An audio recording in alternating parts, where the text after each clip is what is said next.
F'dak iż-żmien Ġesu qal lid-dixxipli tiegħu: Baqali ħafna ħwejjeġ ngħidilkom, imma issa ma tifilħux għalihom. Meta jiġi hu l-Ispirtu tal-verità, iwassalkom għall-verità kollha, għaliex hu ma jgħid xejn minn tiegħu, imma jgħid dak li jisma' u jħabbrilkom il-ġejjieni.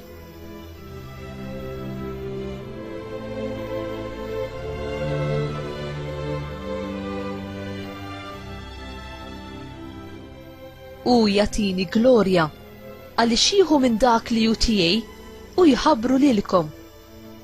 Dak kollu li għandu l-Missier huwa tiegħi. Għalhekk qed li jieħu minn dak li hu tiegħi u jħabbru lilkom.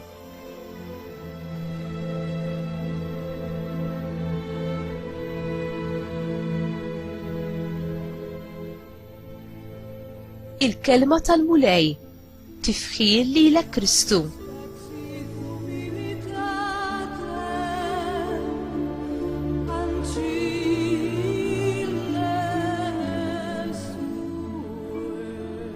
X'lest li jagħti l-bniedem biex jikseb u jkun jaf il-verità kollha.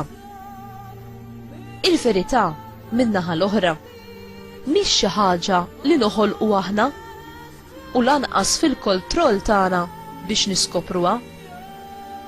Hija rigal ta' Alla. L-istess verità hi fidejh u jagħtiha lil min irid. Kif jista' jkun dan? Ix-xettiċi tal-verità ma jridux jemnu verità assoluta. Uħud jibżgħu mill-verità għaliex jaħsbu li din tista' tieħu post il-libertà tagħhom.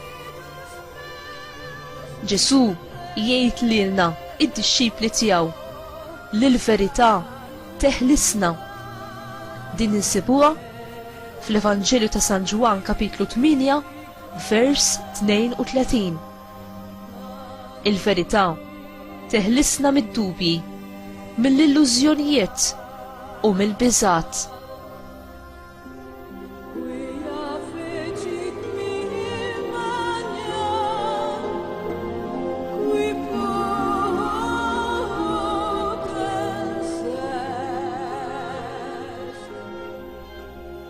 La darba Alla u l-għajn ta' kull verità, allura aktar ma nersqu lejh u nisimgħu il-kelma tiegħu, aktar nikbru fl-għarfien tiegħu u fl-imħabba kbira u l-għerf tiegħu għalina. Ġesu qal lid-dixxipli tiegħu li hu kien se jibgħatilhom l-Ispirtu tal-verità li kien se jħabbar dak li se jseħħ. Permezz tal-Ispirtu Santu moti lill-Knisja aħna inxandru il-fidi tagħna tal-imoddi fil-mewt u l-qawmin ta' Kristu sa ma jerġa' jiġi. Il-mulej jagħtina l-Ispirtu Santu bħala l-għalliem u dak li jenna ħalli aħna nikbru fl-għarfien u l-għerf ta' Alla. U inti tfittex il-għerf li ġej minn fuq u toqgħod bimħabba u b'sottomissjoni għall-kelma tiegħu kif infissra minn omna l-Knisja. Turi qima lejn it-Trinità qaddisa u titloba tgħinek fil-ħajja tiegħek biex int bħalma hi f'unjoni tkun int ukoll f'unjoni magħha u mal-oħrajn.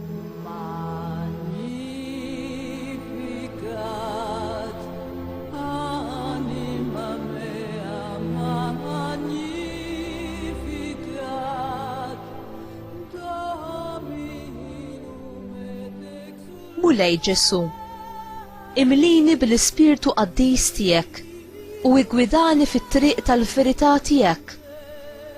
Omna Marija, tron tal-erf u om tal-pariri tajjeb. Eħlisni milli naqaf l-iżbal u triqat il-ħżina u wassalni lejn l-arfien ta' triqat ta' ibnek u r-rieda tiegħu f'ħajti. Għamel li xejn f'ħajti ma jkun il-barra mis-sovranità tiegħu. Għamel ukoll li bħajti dak kollu li naħseb, ngħid u nagħmel nati glorja lis-Santisma Trinità bħalma għamilt inti. Amen.